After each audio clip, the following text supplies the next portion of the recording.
Hello D boss, ನಾನು devil teaser ನೋಡಿದೆ. ಬೆಂಕಿ ಐತಿಪ್ಪ ಟೀಸರ್. ಇದು ಆಕ್ಷನ್ ಮೂವಿ ಏನ? ಹಾ ಸುದೀಪ, ಇದು ಆಕ್ಷನ್ ಮೂವಿ ಅಲ್ಲ, ರಿಯಾಕ್ಷನ್ ಮೂವಿ. ಫ್ಯಾನ್ಸ್ ಥಿಯೇಟರ್ ಗೆ ಹೋದ್ಮೇಲೆ ನಾರ್ಮಲ್ ಆಗಿ ಹೊರ ಬರುವುದಿಲ್ಲ. ಹಂಗೈತಿ ಟೀಸರ್. ಪಿಕ್ಚರ್ ಹಂಗೈತಿ ನೋಡಕ್ಕೇನ? ಅಯ್ಯವ್ವ, ನಾ ಹೀರೋ ಆಗಿದ್ರ ಇಷ್ಟು ಡೇಂಜರಸ್ ಆಗಿರೋದಿಲ್ಲ ಟೀಸರ್. ಅದ್ರ ಟೀಸರ್ ನ ಹಿಂಗೈತಂದ್ರ ಫಿಲ್ಮ್ ಹೆಂಗಿರ್ಬೇಕಿನ್ನ? ಹಾ ಸುದೀಪ, ನೀ ಹೀರೋ ಆಗಿದ್ರ ವಿಲನ್ ಗೆ ಬಾಕಿ ರೆಡಿ ಆಗಿರೋದು. ಬಟ್ ನಾ ಹೀರೋ ಆದ್ಮೇಲೆ ವಿಲನ್ ಗ ಭೂ ಸಮಾಧಿನ ರೆಡಿ ಆಕತಿ. ಹಾ ಡಿ ಬಾಸ್, ನಿನ್ನ ಡೆವಿಲ್ ಟೀಸರ್ ನೋಡಿದ್ಮೇಲೆ ನನ್ನ ಕೋಟಿಗೊಬ್ಬ ಪೂರ ಫಿಲ್ಮ್ ಕ್ಯಾನ್ಸಲ್ ಮಾಡ್ಬೇಕಂತ ಅನ್ಸಾತೈತಿ. ಓಯಪ್ಪ,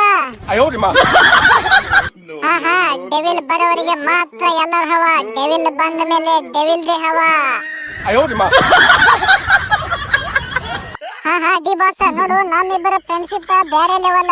ನಾ ವಿಲನ್ ಆದ್ರ ನೀ ಹೀರೋ ಆಗ್ತಿ, ನಾನು ಹೀರೋ ಆದ್ರ ನೀ ಏನ್ ಮಾಡ್ತಿ?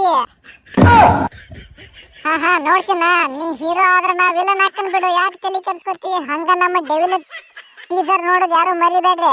ಹಂಗ ನಮ್ಮ ವಿಡಿಯೋ ಹೆಂಗಿತ್ತು ಅನ್ನೋದು ಕಮೆಂಟ್ ಮಾಡ್ರಿ, ಸಬ್ಸ್ಕ್ರೈಬ್ ಮಾಡಿ ನಮ್ಮ ಚಾನಲ್ಕ. ಹೊಡಿರಿ ಅಲ್ಲಿಗೆ, ಇನ್ನು ಮೇಲೆ ಡೆವಿಲ್ ದ ಹವಾ.